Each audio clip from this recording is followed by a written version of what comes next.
ರಾಜ್ಯ ರೈತ ಸಂಘ ಹಸಿರು ಸೇನೆಯ ರಾಜ್ಯಾಧ್ಯಕ್ಷರಾಗಿರ್ತಕ್ಕಂಥ ಸನ್ಮಾನ್ಯ ಶ್ರೀ ಚುನಪ್ಪ ಪೂಜಾರಿ ಅವರ ನೇತೃತ್ವದಲ್ಲಿ ಹುಕ್ಕೇರಿ ತಾಲೂಕಿನ ಸಂಜು ಹಾವಣ್ಣವರು, ನಾಗರಾಜ್ ಹಾದಿಮನಿ ಅವರ ನೇತೃತ್ವದಲ್ಲಿ ಈ ನಾಡಿನ ಹಲವಾರು ಪರಮಪೂಜ್ಯರು, ಅದರಲ್ಲಿ ವಿಭಾಗದ ಪರಮಪೂಜ್ಯರಾಗಿರ್ತಕ್ಕಂಥ ಶಟಸ್ಥಲ ಬ್ರಹ್ಮನಿಷ್ಠ ಚಂದ್ರಶೇಖರ ಶಿವಾಚಾರ್ಯ ಮಹಾಸ್ವಾಮಿಗಳು, ಪರಮಪೂಜ್ಯ ಸಿದ್ದಬಸವ ಮಹಾಸ್ವಾಮಿ ಸಿದ್ದ ಬಸವದೇವರು ಇವರ ದಿವ್ಯ ಸಾನ್ನಿಧ್ಯದಲ್ಲಿ ಹಲವಾರು ರೈತ ಮುಖಂಡರು ಕೂಡಿಕೊಂಡು ಈ ಭಾಗದ ಅನ್ನದಾತರ ನೇತೃತ್ವದಲ್ಲಿ ನಿರಂತರವಾಗಿ 4 ದಿನಗಳ ಕಾಲ ಸಮಗ್ರ ನೀರಾವರಿಗಾಗಿ ಹೋರಾಟವನ್ನು ಹಮ್ಮಿಕೊಳ್ಳಲಾಗಿತ್ತು.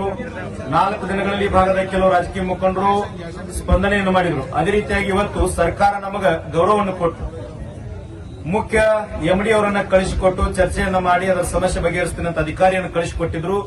ಅದರ ಮೂಲಕವಾಗಿ ಎಲ್ಲ ಸಮಗ್ರವಾಗಿ 1-2 ಗಂಟೆಗಳ ಕಾಲ ಚರ್ಚೆಯನ್ನು ಮಾಡಿ ಎಸ್ಪಿ ಅವರ ನೇತೃತ್ವದಲ್ಲಿ ಎಲ್ಲ ನೀರಾವರಿ ಅಧಿಕಾರಿಗಳ ನೇತೃತ್ವದಲ್ಲಿ ಚರ್ಚೆಯನ್ನು ಮಾಡಿ 5 ರಿಂದ 6 ಯೋಜನೆಗಳನ್ನ 1 ರಿಂದ 1.5 ತಿಂಗಳೊಳಗೆ ನಾನು ಪ್ರಾರಂಭ ಮಾಡ್ತೀನಿ. ಏನೇ ಸಮಸ್ಯೆ ಇದ್ರೂ ಬಗೆಹರಿಸಿಕೊಂಡು ಸರ್ಕಾರ ಮಟ್ಟದೊಳಗೆ ಚರ್ಚೆ ಮಾಡಿಕೊಂಡು 6 ಯೋಜನೆಗಳನ್ನು ಬಗೆಹರಿಸ್ತೀನಿ.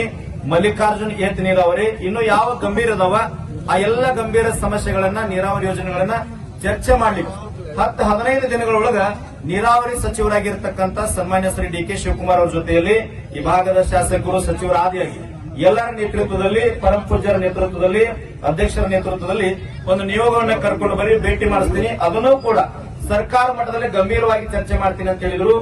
60 ವರ್ಷಗಳಿಂದ ನೆನೆಗುದಿಗೆ ಬಿದ್ದಿರತಕ್ಕಂಥ ಯೋಜನೆಗಳನ್ನ ರೈತ ಸಂಘ 4 ದಿನಗಳಲ್ಲಿ ಈ ಭಾಗದಲ್ಲಿ ಜನರ ಜೊತೆಗೆ ಅವರ ಕಣ್ಣೀರಿನ ಜೊತೆ ಸ್ಪಂದನೆಯನ್ನು ಮಾಡಿ ಹೋರಾಟವನ್ನು ಮಾಡಿ ಒಂದು ಗೆಲುವಾಗಿದೆ ಅಂತ ನಾನು ಹೆಮ್ಮೆಯಿಂದ ಹೇಳ್ತೀನಿ.